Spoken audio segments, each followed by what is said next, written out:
Good morning, everybody. How are you? So lovely to see you. I'm just checking everything's working okay. You may have seen Rob in the start of that a little bit, and just with me going, we've got to go live, we've got to go live. Welcome, welcome. I hope you're all really well. I'll just check to see who's here. And you today are in our large, it is quite large, dining room, lounge room setting. So we thought we would bring it inside today. One of the reasons is that we are setting up to film the make demo for the 2024 Chandler's Cottage calendar. And I wanted to do the first one kind of in real time on the 1st of January. Logistically, you just can't do it on the 1st of each month. I would love to, but it's not going to be possible. But I thought at least for the first one, I want to get up on New Year's Day and actually film it.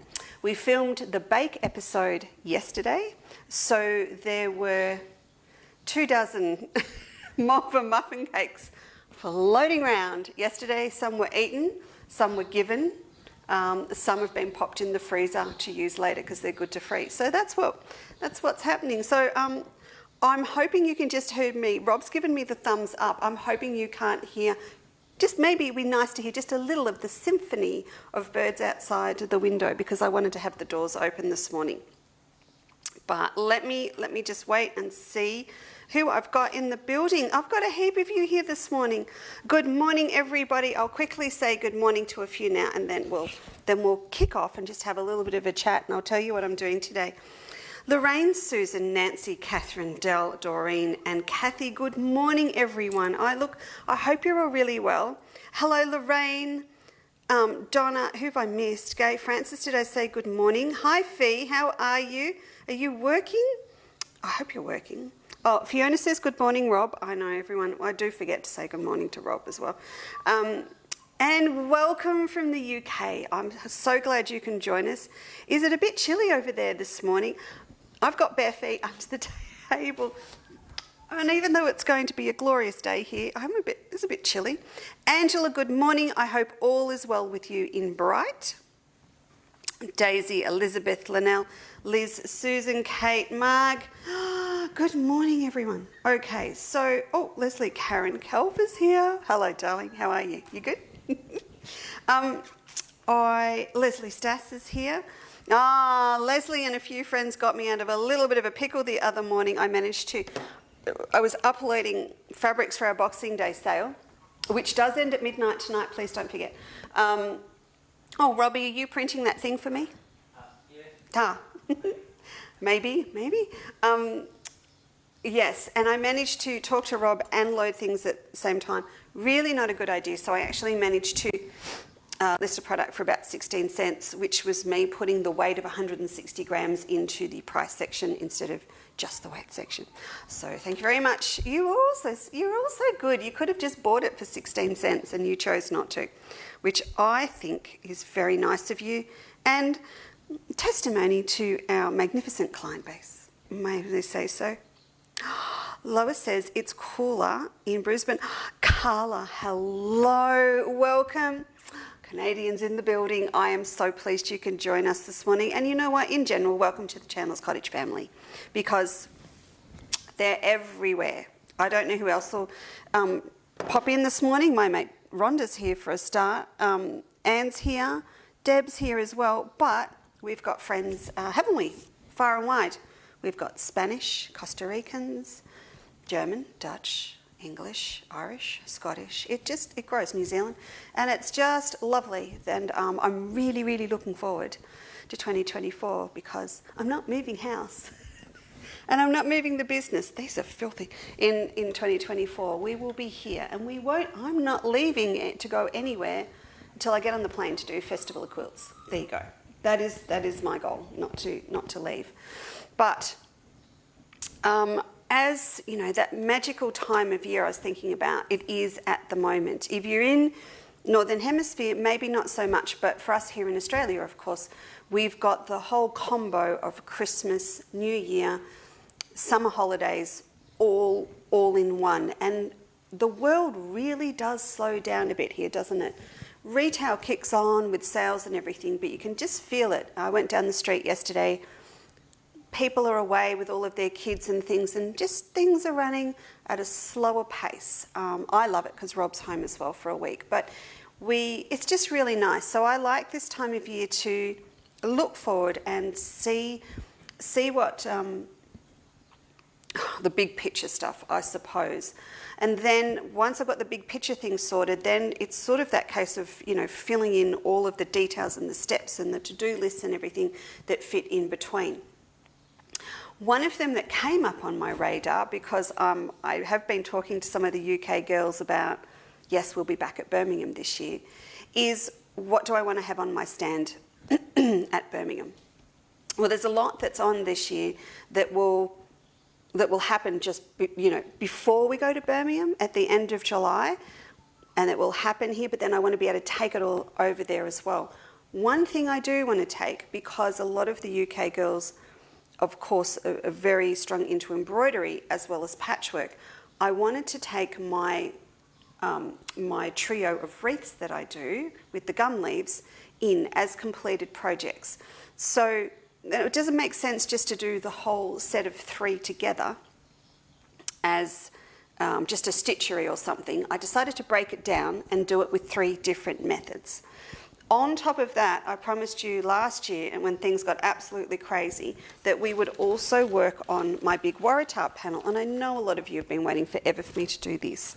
So I want to work on this one as well. I'm just trying to see if I hold that up for you.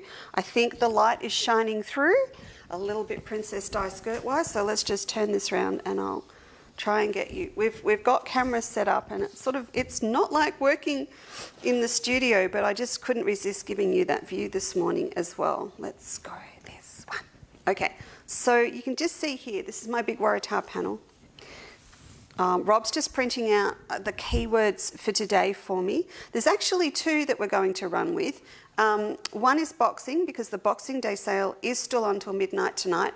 But if you're watching this from after midnight, so in 2024, then please use the word trio. So all these little bits and bobs are under trio, but I've also popped them under boxing in case you want to pop in and look at both things at the same time if you're watching today. So this is the big Waratah panel that we're going to work with. And this one I'm going to do full applique. This is the full applique one. But with the trio, and I'll just show you this one. So we launched these quite a while ago, but I have never had the opportunity, and I get a little bit jealous when I see other people that have been working on them. So this one runs 1, 2, 3 of these panels. So you can leave them together as a table runner or a wall hanging, but you also might like to break them down into cushions. So my plan is to do the whole one as a stitchery, but I'm going to mix up the colours just so I can show it in different shades. So I'm going to run the same greens all the way through, and then I'll choose, say, 3 different shades of pink or red. Now I'm going to hold out on that just for now, because the stand this year for Birmingham will have, it's like telling you how to set up a stand day, isn't it? We'll have lots of things going on, including Margaret and my compilation book that we're doing together next year. I can still say next year, which is Let's Go Dutch. So it's Dutch projects by Margaret and myself, and some yummy Dutch recipes. So there's going to be a lot of blue on the stand. So the second colourway of the Dutch Delftware that we're going to work with has that beautiful red and yellowy yolk yellow colour, mustard colour. So I'm going to make the call a little bit down the track on these flowers, and already in my head I'm going red and yolk yellow, but I will get the stems done. This will just be done in chain stitch, just like I do my Waratah wine bag. Oh, may I just mention, I've popped the Waratah wine bag under today's codes as well, because, Robbie, how are you going? Trio, boxing, thanks. Just checking. I thought there was a problem with the printer. what I wanted was to do all of this in chain stitch, just like the Waratah wine bag. Now, the Waratah wine bag, I've got about 5 left that are made up as kits, and I have more of the panels. So what I'm actually going to do is, I'm not going to do the Waratah wine bag anymore. I'm actually going to turn them into a bag. So if you did want to grab one of the wine bag kits, I've popped it under today's so that you can grab one if you want one, and then that will come down, and then we'll start new projects with those bag panels, with the Waratah panels that'll be now known as bag panels. So with this trio that I've got, I'm going to look at these first. I'm going to come back to this one. I've got these sort of cut down. I've got 3 of them cut down. That's 2. I don't know how I ended up with 2. That was probably from the first time we launched it. So I've got these 2 here, and I'm going to use these for 2 different applique techniques to run through with you. This one here, I've already put some weft on the back. So it's on there, and I've got a little bit too much down this side, so I'm just going to trim this off. If you haven't used weft before, just for those of you that might be watching that haven't, good morning, Carol Newton. Good morning, Kay. I know, Fiona, you're half Dutch. Oh, my goodness. Hello, Ilsa. How are you? Are you good? Alina, thank you so much for joining us this morning. I can see Suze is here. Hello, Susie. How are you, mate? You good? I hope you're feeling better today. Who else have I got here? Who have I missed? I think I've got everyone. Heather, good morning. Jane Pixley, how are you today? Are you good? It's been ages. Good morning, Jackie. Marion, good morning to you. Hello, Marg. Judy Rogers is in the building. How are you? RC, Costa Rica is here. Good morning, Deanna. Or good afternoon to you. Denise, hello. Yvonne Collinson, hello. I can see what you're going to be making in the new year. I saw your order. Joanne says, good morning, Lisa. Nice drop of rain here in far north Queensland. So if you're ever watching and you go, what is FNQ? Don't be rude. It's far north Queensland, okay? And a nice drop of rain. It's interesting you're saying a nice drop of rain. Haven't you been? You've been absolutely inundated with rain. So I don't know if she's being funny or not. I'm not sure now. I'm not sure. Okay. I'm going to turn you over here. Okay. So with this one, oh, wrong way. With this one, let's talk first of all about stitchery. So I'm not, it's very publicly known, I'm not the best embroiderer.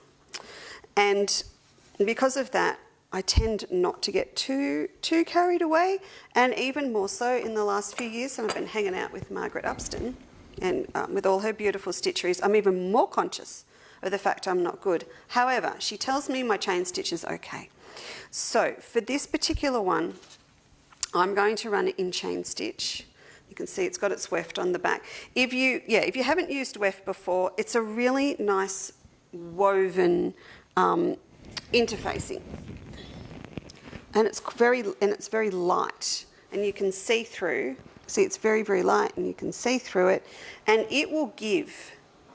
So it's going to give you structure, but it's not going to make your work really stiff, and it's super cheap. So it's just a great thing to add in if you're buying something, just so you've always got some in the cupboard.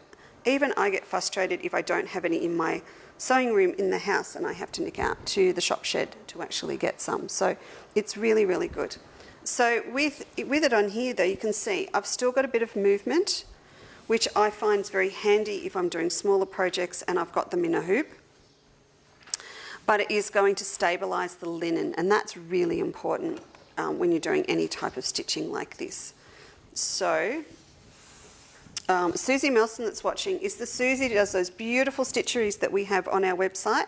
So Susie owns Peachtree, and when you see her beautiful little kits, also they need that little bit of weft on the back of them also. Okay, so what I decided to do with this one is run 4 colours. And If you decide to get one of these or they're already in your stash ready to start, I've popped this up as a little pack. It's a little bit cheaper to buy the set of 4 if you wanted to do the same as what I'm doing. You don't have to, but of course you can do whatever you like.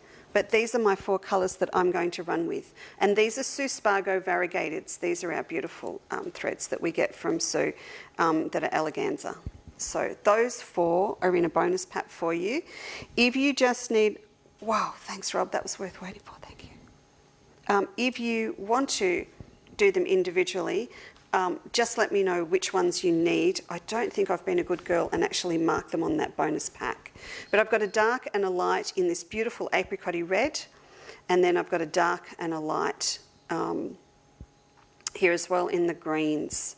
So these are really lovely. Do you want me to read them to you now? That would help, wouldn't it? If you popped the word, if you put in Spargo for Sue Spargo, you will bring up all of her threads. This is the Pearl 8. I've got colour 12, colour 9. Oh, now I feel like I'm reading out the Tutslotto numbers. 27 and 31. There you go. So I'm going to use these on here. I'm not great with a hoop. I'm not great at the best of times with embroidery, but I'm not great with a hoop. So I'm actually going to switch out my hoop and just work with it like this. And I'm going to grab my embroidery needles. Now, see these little boxes? These are what we keep our needles in the shop shed. At the moment, that's all about to change as we start setting up to open up next year. Still saying next year. But because I had a whole heap of stock come in literally a couple of days before Christmas, and I just threw them into the drawers and think I'll stock to take those after Christmas, and then I didn't. I just grabbed the drawers this morning and brought them in and made sure I had the stock right on them. So it's really up to you what you want to run with. And if you're in embroidery, you know which size needle you like. 10s are nice. Oh, this is, sorry, 3. Number 3, big hole, big needle. Fine for this particular weave because it's an open linen weave. I'm trying to sound like I know what I'm talking about now. I like a 5. I love a 5. And they're a little bit, do you want the close up? There's the 5. So if, I don't know if you can see the difference between those. It's subtle, even between the 10 and a 5, but once you start stitching, it makes a big difference. Sorry, not 10. 3. This is a 3. That's a 5. So the 3's bigger, and then I've got 10 in stock. That's what's in my head. Number 3, number 5. Wait, I can give you another one. See, if I go down to 9, 7 and 9, they get smaller and smaller as we go. My favourite pack to have in my studio all the time is, of course, one that I don't have to make a decision on the spot. So I have the variety pack. If I'm ever going to nick one out of stock for me to take anywhere, to take on holidays, travelling or whatever, this is the pack that I'll take because I've got a bit of everything. I've got 7, 8, 9, 10 in there. So it's a good variety pack. And will you bear with me just while I put these all back in the right box, because the irony of ordering the needles. I was out of one that I needed for a customer, so what's your problem, Doug? Oh, because I hit the box, sorry. My bad. I went to get a pack of needles for a customer. We had run out. So I went and ordered all the embroidery needles so I had them in time for Christmas. And then as I pulled those drawers out this morning and I opened one, that one pack had fallen down the back. But it's a good thing I did order them. So we've got them back in. Right, so out of this pack, I'm going to grab, do I have my,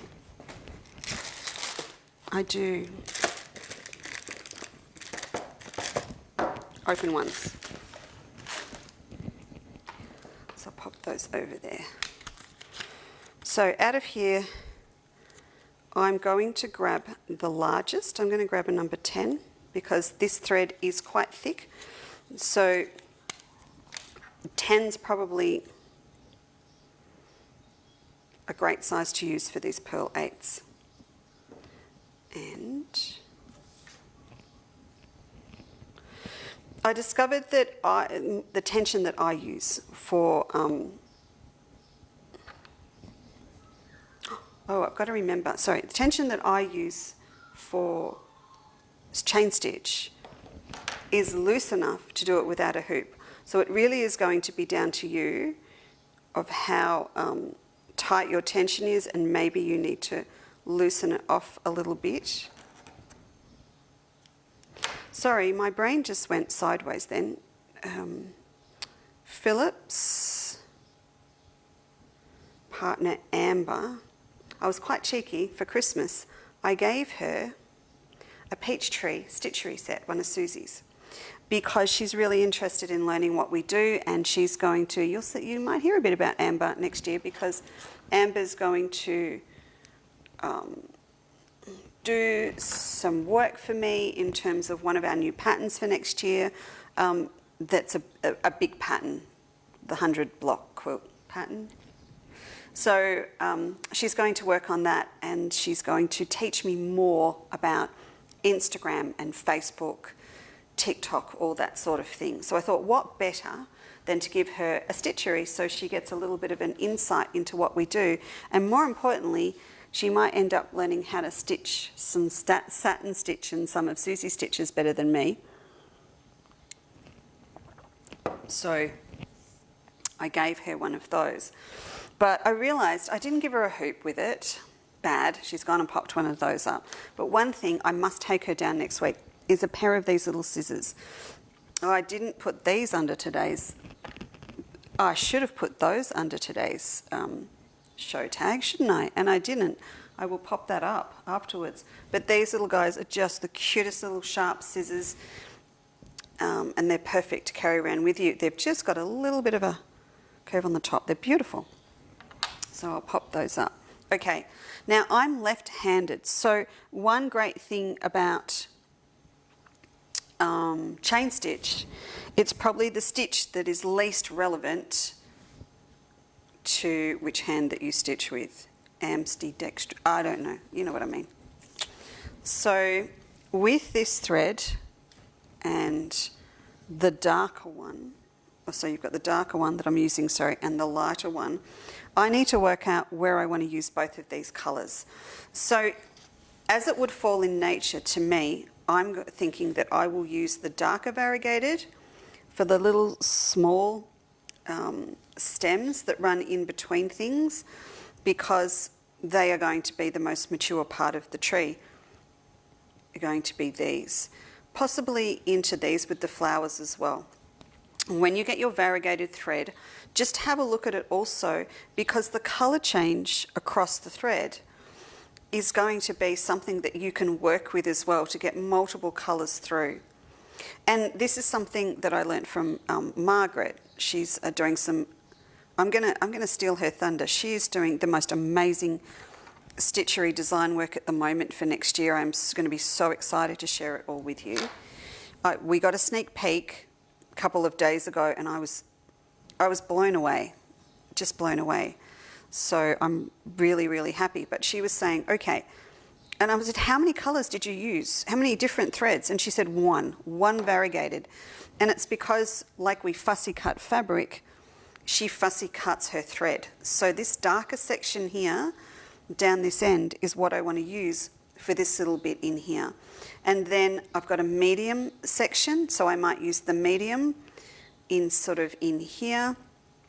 And then this lighter bit here, well, that lighter bit is probably going to overlap a fair bit with what I use from the lighter one. So I might use some of that. If I'm doing longer stems like this, I'll go from dark to medium. But you can see what I mean. We're going to be able to play with it. So if I just want to use this bit down here, I'm fine. It doesn't matter how long my piece of thread is, because this is the bit that's going to be used first. So I'm going to turn this around. I will just do this little bit here with you. I can't help myself. I need to stitch something. It's been a couple of days. Okay. All right. So needle up. Now, I could write you 100 patterns on how to do stem stitch. But like this is going, there's a million demos on YouTube, and this now makes it 1,000,001. So if you just do chain stitch demo, you're going to find it, and I'm sure you'll find it both left and right-handed. When you bring your thread up from underneath, and that's the other great thing about the weft, it's going to hide any little knots or anything you've got on the back. So if you're right-handed, you will probably loop your thread around left to right. If you are trying to do it so it looks glamorous, and it's not. So you're either going to loop left to right, or like me, you're going to loop right to left. And the right to left, the difference is you use your other hand to hold that thread out of the way. This is the self-taught Leesa Chandler method for chain stitch. I can hear a lot of you scream. I can hear you in my head screaming at me now, no. Note the beautifully manicured fingers here with the little bits of dry skin, leftover varnish. They have been in the garden, so I do apologise. Okay, so I'm going back in where I came up with my needle, and I'm going to travel along. This is the moment, this is the big moment where you set the tone for the entire piece. This is like when you're travelling from Melbourne to Dubbo, let's use that terminology, and you decide you're going to sit on 90 k's or 110 the whole way. It's not going to make that much difference, it will feel like for now, however it may add an extra hour to your trip if you go at 90. And it's only an hour, it's nothing, do the 90, stay safe. This is the same here. I've got to decide how long I want my chain stitches to be. If I decide to go 1/8 of an inch, I'm probably going at 90 k's. If I decide to go a little bit bigger, I might get there before the fish and chip shop shuts. So there's a difference. But I think it is worth, I don't know where I got that analogy from. I don't understand. I think I've flashed back to school holidays and caravan trips with mum and dad. But for me, I am probably about I'm going to say 3/16. It's not 1/8 of an inch and it's not 1/4 of an inch. If you go too big, you're going to hit trouble when you get some decent curves. So smaller is going to give you a nicer look. So I've done my first one. I'll go back into where I came up, which sits within the loop. And now you can all go away because I literally can feel my blood pressure equalising nicely to where it should be, 120 on, what is it, 120 on 80. My pulse rate is coming down despite the excellent coffee with sugar that Robert made me last day with sugar. I know, it's silly, the whole start on the 1st of Jan thing, but it's nice to set a day, isn't it? There you go. So it's already happening. It's all happening. And it happens quite fast. Many of you will know that I've started a second Waratah wine bag as well, and I'm not picking it up as much as I should, but gee, it's happening quick. And of course I have to do a second one, don't I? Because I need one to do the bag panel.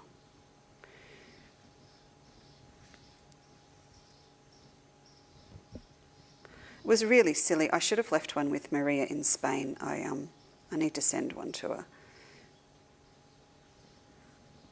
She's got one, but I think she needs another for her shows. If you are overseas and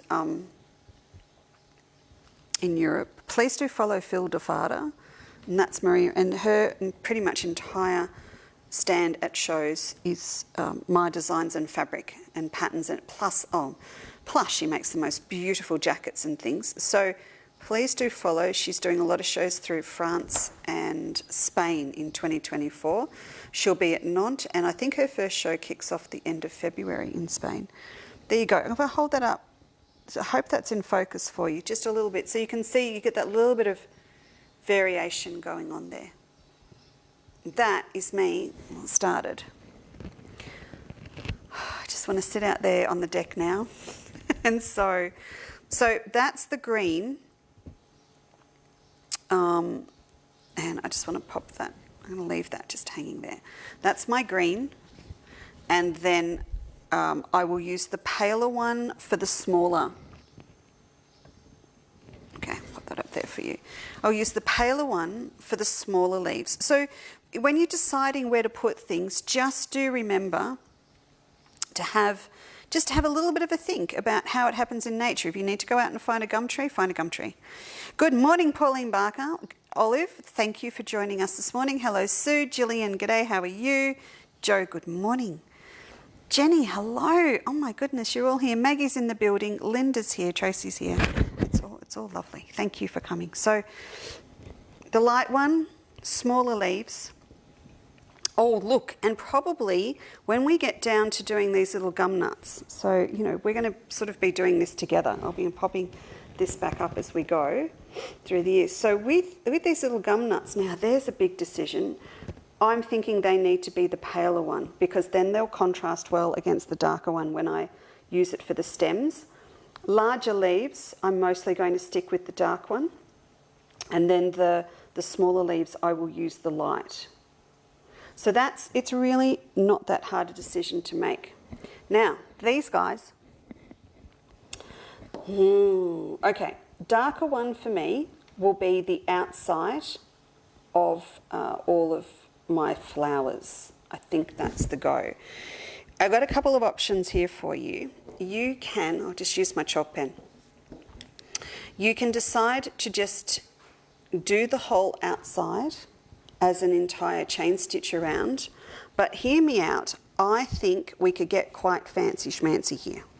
Instead of doing that, what about, and again, this is now slowing down to 40 kilometres an hour on the way to Dubbo, but if you come up and bring up rows of chain stitch, okay, no, but if we did rows of chain stitch and fill the whole thing in, we're going to get an amazing impact, like you would if they were appliqued. So if we did all of this, say for example, in the pale one, but where we've got these lines, we'll do the lines in the darker one, or vice versa. And that's going to give us a really impressive shading, just like amazing stem stitch, long stitch, you know, thread painting that we see all the time on Instagram and Pinterest that we think we should be doing.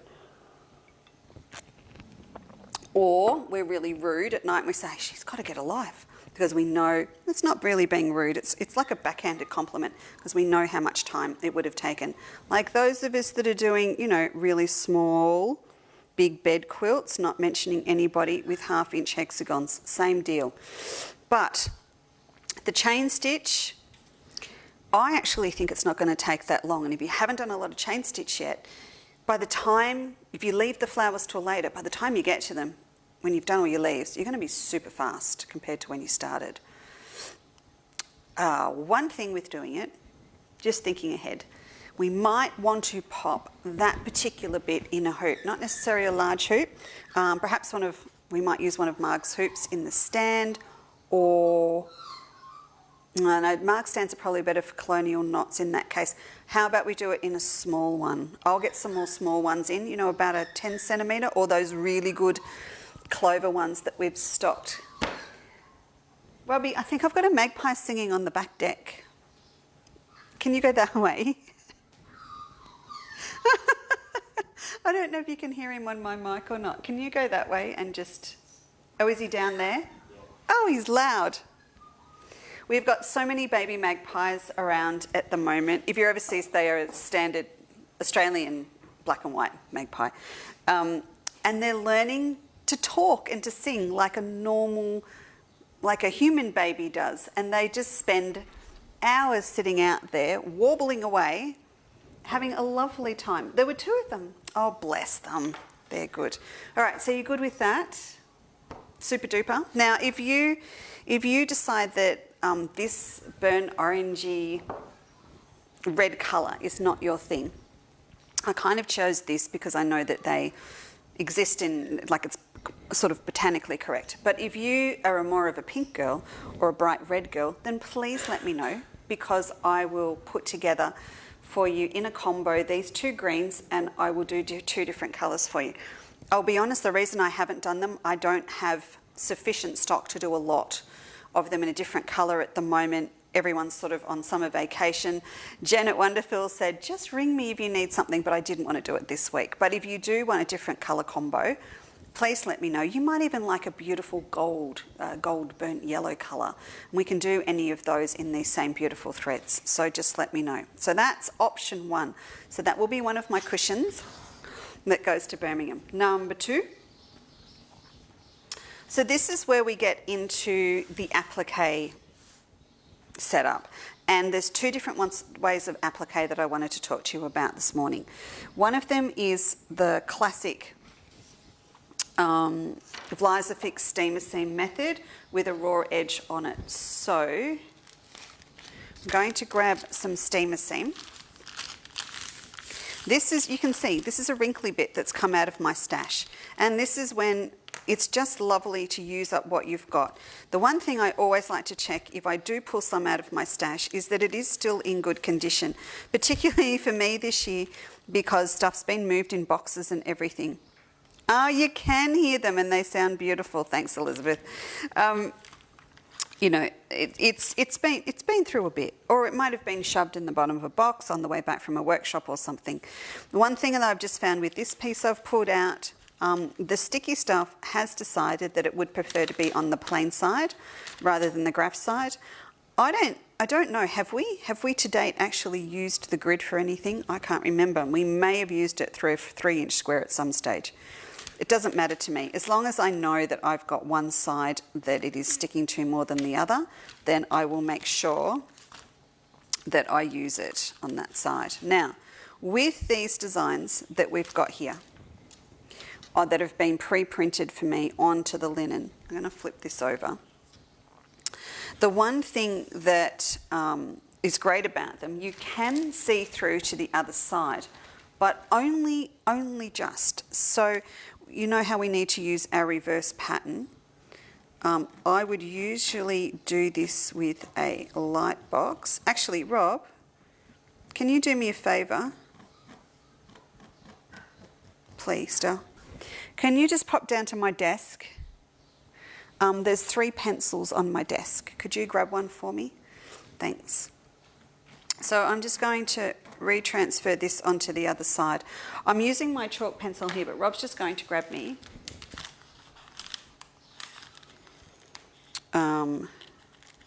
a pencil, and then I'll be able to see through onto this side. Just while he's bringing those down, I've got 2 sets of fabrics that I've been using. Thank you so much. Sorry? Do you want all 3? No, just one's cool. Thank you. I think this one's, yeah, that's better. One thing that I have to tell you, just on the quiet, you know, live on Facebook, to get all those lovely little notebooks that we had in our advent calendar this year, I had to jump hoops to get a wholesale account with a big stationery supplier. I'm not sure if I actually donated a kidney to maybe, or my firstborn, I'm not too sure. It felt like that at the time. But what it does, it gives me access to stocking, or the ability to stock some beautiful soft pencils as well for this sort of work.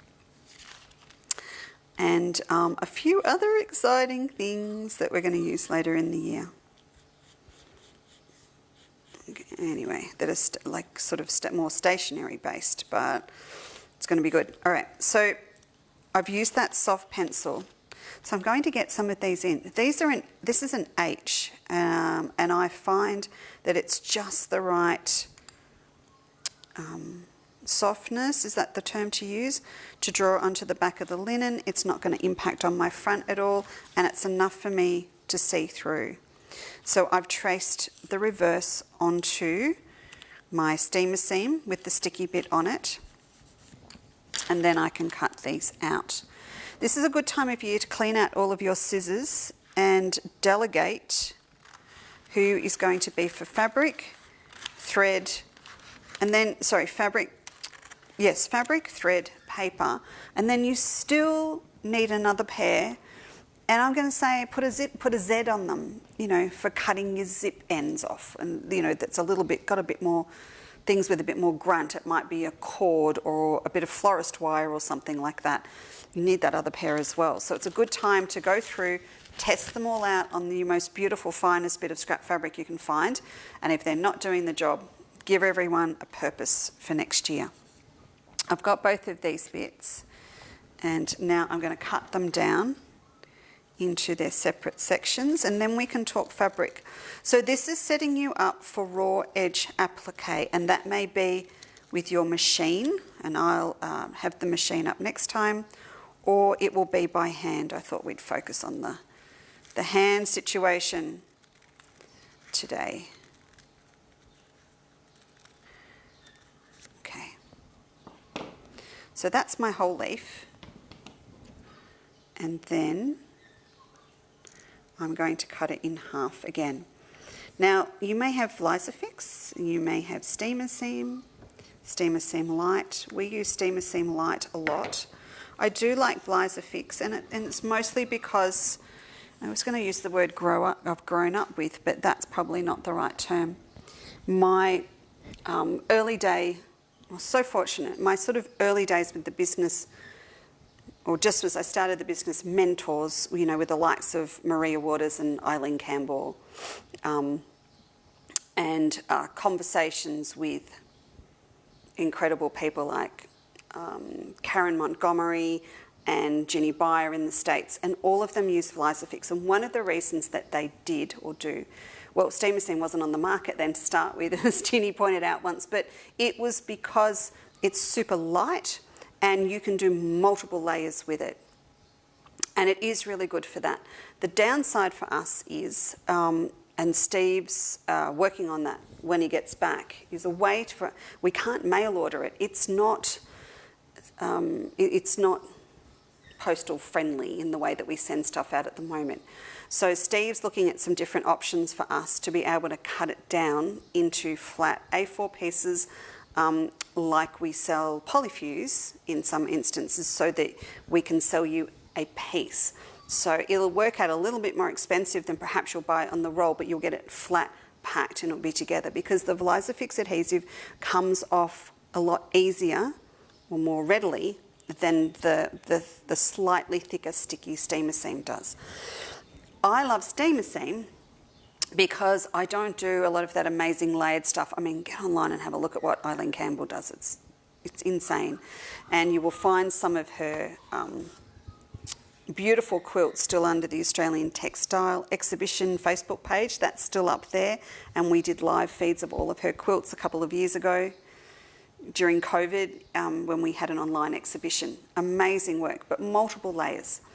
With us, with steamer seam though, it is really lovely because once you adhere it to the fabric, it's sticky. So it's like doing a felt picture we did when we were kids. So it's great. It's great for that. All right, I've got these two done, and then we have to look at fabrics. So quite a while ago, I put these up when we did the Waratah panels. I've gone to put the overhead shot on, and it doesn't exist. There it is. Okay, sorry, I've gone for it's not there. I have a very dirty chandelier above me that needs cleaning. All right, so this lovely pack I put together. Now, this one was put together with this in mind. So this is to go in this beautiful, natural kind of brown taupey background linen that I have these printed on. This linen is called Austin. Love Austin. I love Austin so much that I've actually... oh no, I just nearly blabbed.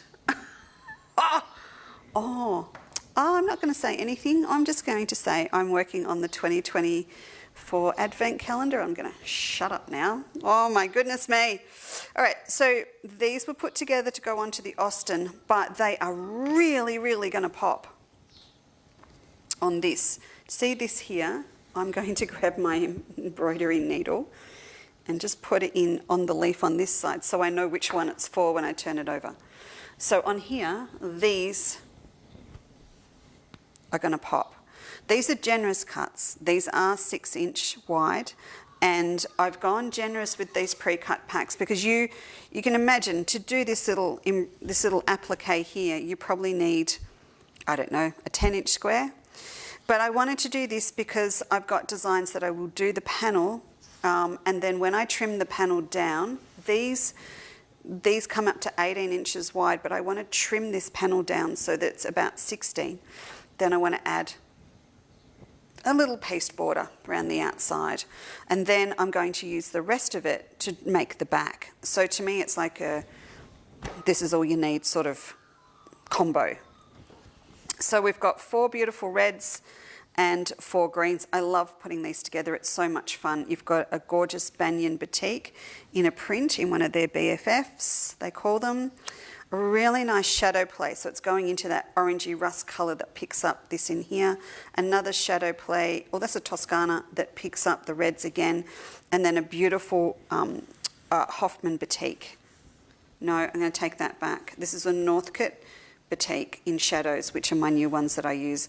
And it's got light and dark reds in it, love it. One of the Khitan Northcotes.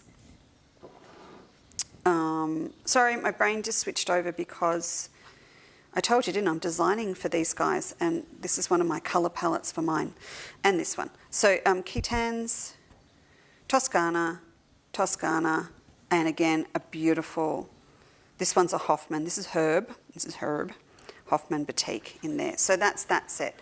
And you can see they're really going to pop on here for our applique, and that's what I'm going to use for my first out of this pack for my leaf. Not everyone's a red person. So, look at these. Oh, I can't do many of these. I can only do about 10 because of that. I've grabbed that swirl, the last of that swirl to put in here. So look at that. I do love it. So much going around in my head at the moment about 2024. But so here we've got beautiful soft apple greens, a little bit of me in there, some grass fairy frost.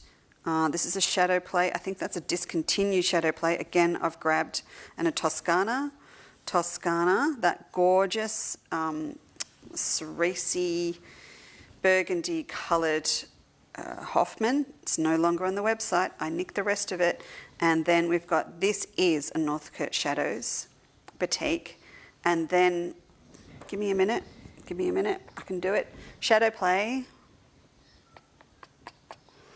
V22. Now, the reason that Shadow Play V22 is very important and always on our shelf is that it's a fantastic colour to go with Melbourne Nouveau. So that's why I know that name. So that's our new set that I've popped up. You will see I have taken the photo literally 10 minutes before the show right here on my pine table. So they're up. And I haven't put a set together yet to go with these in terms of threads. But if you wanted... Oh, well, sorry. I'll go back a step. I'm saying something I didn't show you. Hang on. Let's go back. The set that I showed you that goes for the stitchery also goes with this pre-cut pack. Now, this is really important. I'll come back to that as well of why you might want to have both of them in your stash. With this one, I haven't put together my set yet, so I do apologise, but my set has these same 2 greens, and look at this. This is 22. This is number 26. It's just, look at it against that. It's perfect, but I need to get you the darker one that goes with it. So, and I need to get Jen to send them to me. So if you wanted one of these packs, hang tight because I will get them done, or you can email me and we can know that you want to have one. But yum, yum, yum. So they are both the sets that are up there now. All right. I've decided, because I'm doing the stitchery to go on the stand with these, that I'm going to run my applique in these colours as well. Did you want to see this? I just wanted to show you. Just so you know, it does work on Austin as well, on the Waratah panel. That was probably the biggest challenge for me, making sure they all work. Right, it's amazing with all that fluffing around of fabric that I haven't lost these 2 guys onto the floor. So I'm going to sit those there. I'm going to choose my green. Now, just like what we talked about before, let's think about it. Nature, probably darker colours for the bigger leaves. I would do at least 3 of those to get me started and then decide what I'm going to do from there. So, what do we think? We are literally making this decision now. I haven't actually made it yet. All right, if we run this leaf that we chose, and we've done these 4, it is one of the biggest leaves. So I'm going to go with... Can't make a decision. All right, let's use this one. We'll use that. This is called a khitan. I call it the rice. I call it rice because it's kind of, I don't know, it looks like rice. Okay, and pop those up there. So one thing to look for when you're doing raw edge applique, have a look at your fabrics that you're going to use, because what does happen over time, this may be giving away some trade secrets of my colleagues, but you want a fabric that, I'm going the wrong way, sorry. I want a fabric that is not white on the back. So this one is quite marbly and you can see the base cloth underneath, but it's not stark white underneath. And the reason for that is that this edge is going to be seen. So that's just worth keeping in mind. When you get to your batiks, however, same both sides. So, could lose some friends, but that is why a lot of art quilters and tutors always use batiks, because they are super fine, they don't fray, and if there's a little bit of a hiccup along the way, with someone that's learning how to do raw edge applique or hand blanket stitch applique, any of that, and their stitches are too big or they run off the edge of the raw edge or something, and they do fray over time, you can't actually see the background kicking up from underneath.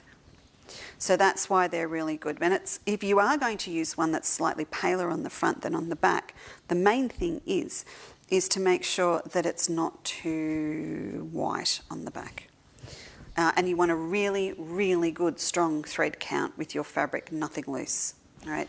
Because while the steamer seam is going to give it some stabilisation with the adhesive, again, over time, particularly if you're going to use them for cushions or something, yeah, it'd be a problem. If you decided to use the set of them in 3 as perhaps a lovely little bed topper, a little runner to sit on the end of your bed, which, how cool would that be to have the runner at the end of the bed in one panel and then 3 cushions at the top of the bed that match.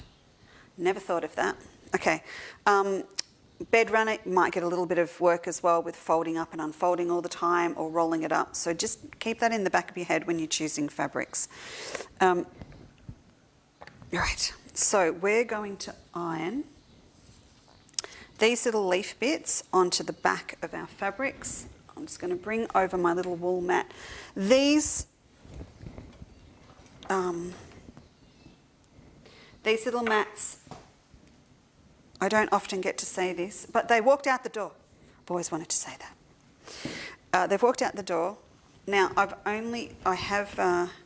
think I've only got a couple left, but again, we have the best distributors that are our mates, and I will have more in next week. So if you want notification of when they're going to be back in, you've got that option. If it's out of stock, it asks you, do you want to be notified when they're back?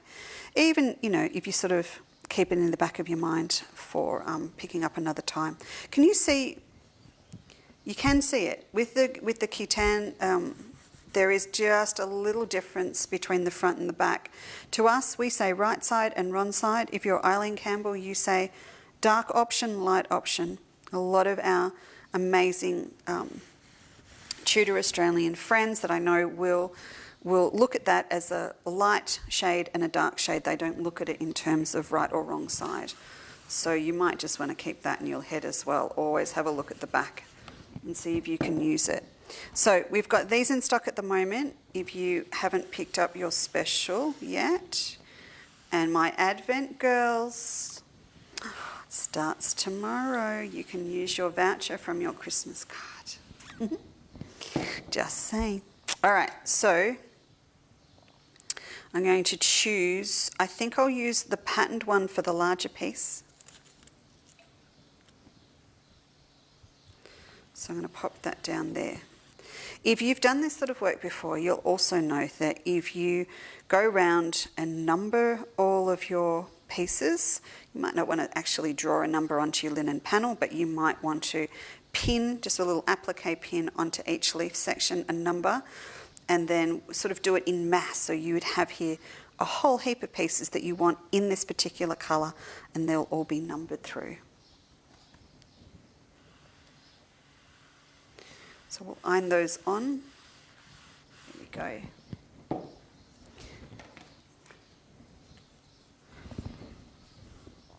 Oh, I nearly did it. I want to... No, I don't. Sorry. I'm going to tell you a little thing in a minute.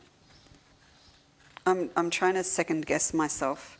What I try to do in my head sometimes, these, see, look, I'm using these, and these have been delegated to paper. In my head sometimes, while I'm with you, I try and think about what questions you would ask. And in doing that sometimes, I jump an actual step. I'm going to chop this off as one bit. So if you do a whole heap in bulk, you can, line them up really close together because you don't need to add a seam allowance. And as I did that, I went, oh, I didn't leave the overlap, but it was a separate step that I wanted to talk to you about. Because the way that I want to do this particular panel, I want a blanket stitch around each piece, not overlap. Move this out of the way. How good is this? It's like, I know you've all got one, and I know. I have been known, haven't I, to iron on a bolt. Okay, we're going to peel these off.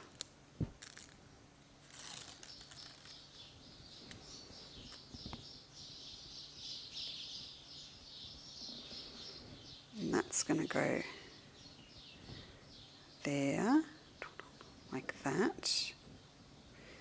Now don't panic if you are a little bit off your lines because you've still got your blanket stitch to come back and put down. When you do draw it on like I did on the back, sometimes I talk too much while I'm doing things and I forget. Just draw outside the line so that you've always got a piece that's big enough to cover the line if you wish. I'm going to put this down here. Okay, so look, as it's turned out, mine have overlapped each other anyway. But when I was talking to you, when we were on the back here, with one of these little pieces here, I should have added, if I wanted to get an overlap, an extra little 1/8 of an inch outside that centre line, so that when I lay my pieces down, one of them overlaps the other. It's just so happens that they're probably enough there to overlap. But what I was going to do with this first one, see how good the steamer seam is? You can just peel it off and use it again. I was actually going to abut these so that I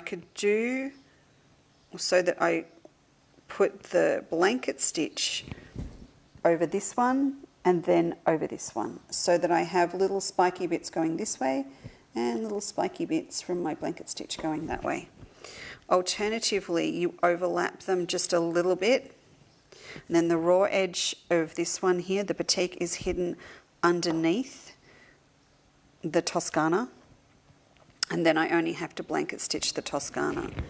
Common sense, as the thought process develops, would be to put the Toscana down first because it's going to fray a little bit more than our batik. So I'm going to put that one down there. He looks quite long, doesn't he? Can we just trim that bit off? I've obviously been a bit liberal with my drawing on the back. So we'll pop him down there like that. I can see a little bit of my, just a little bit of my stencil. These stencils don't come, sorry, these printed line print drawing prints don't come off. So it's not like one that would wash off when you have finished. So you do need to cover them up. And then I'm going to lay my batik over the top of that. Now I've got the grey thrush outside. He is beautiful. Oh, listen to him. They've got nests everywhere. They're on their second baby making adventure at the moment. So it's like, I sat at my desk yesterday, and Rob was with me. It was like Burke Street, and there are just sparrows and willy wagtails and everyone literally going across the window with their mouths full of sticks and fluff and leaves because we're building nests again. And the local grey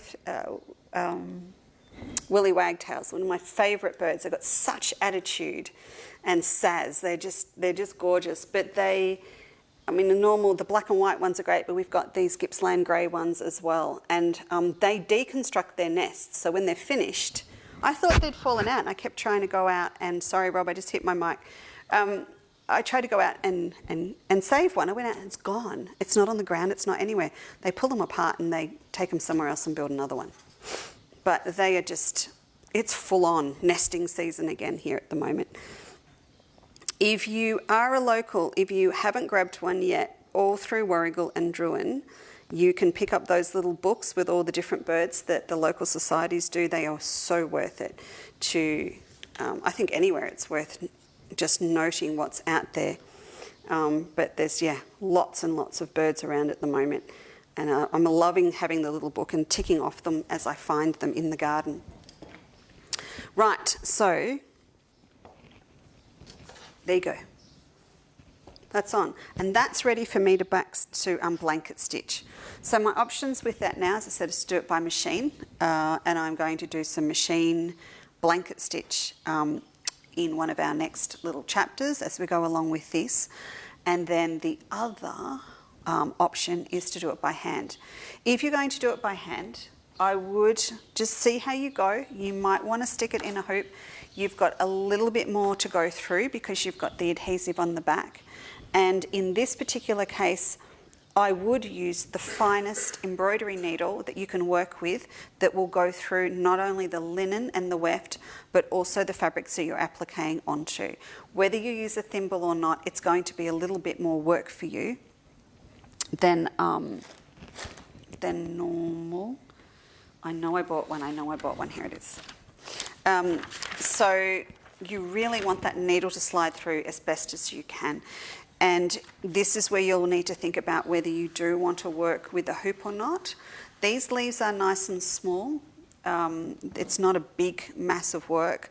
So if you can get yourself a hoop that you can work with for the largest leaf, then that's going to be the way to go, so that your hoop is not, you're not having to press your appliqued leaves or your flowers in between the rings of your hoop.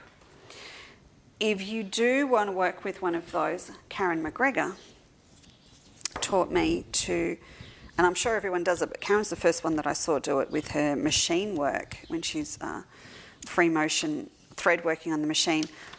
You know this trick, don't you? Wrap your hoop, both of your hoops, in a lovely soft satin ribbon, and then it's just much nicer for your work and it doesn't damage it as much, and it just protects it if it's going to be caught in those two layers of your hoop. All right, so did I? I did, didn't I? I'll just give it another little press.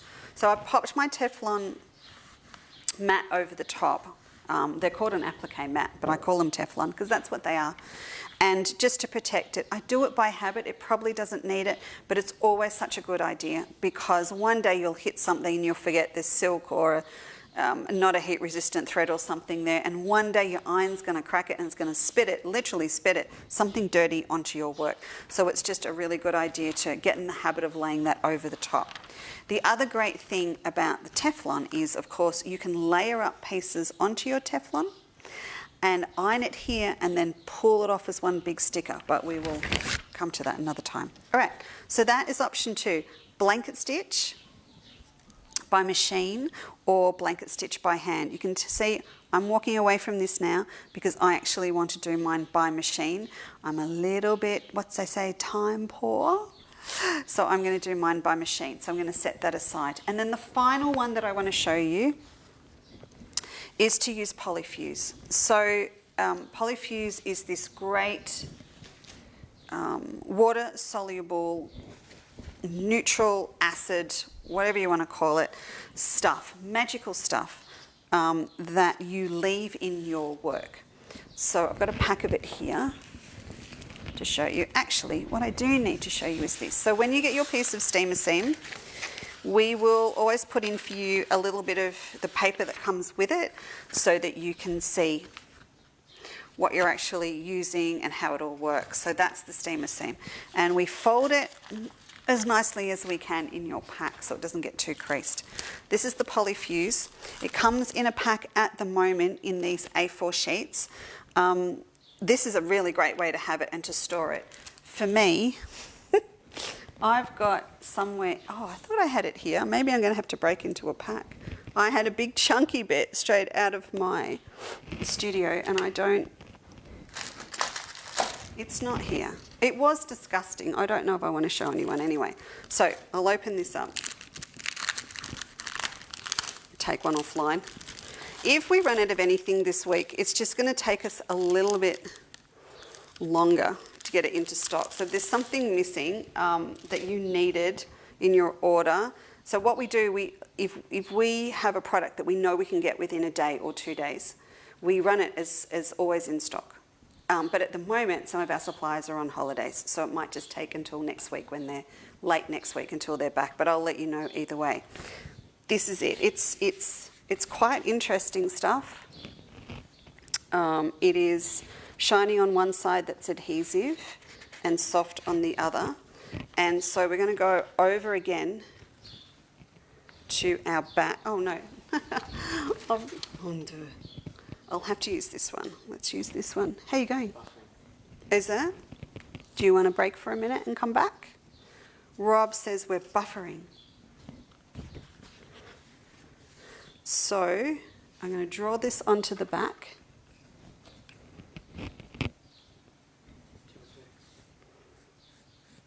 Okay.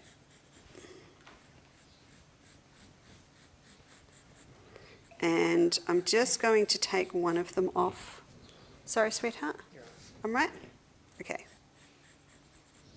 So what Rob's doing today, if you worked out, we're kind of using you as guinea pigs a bit because we want to film here as well, inside a lot for Quilter's Life and for calendar stuff and to spend time with you next year. So today he's having a play with our 2 options, which are NBN and our satellite, which freaks me out because it moves all the time.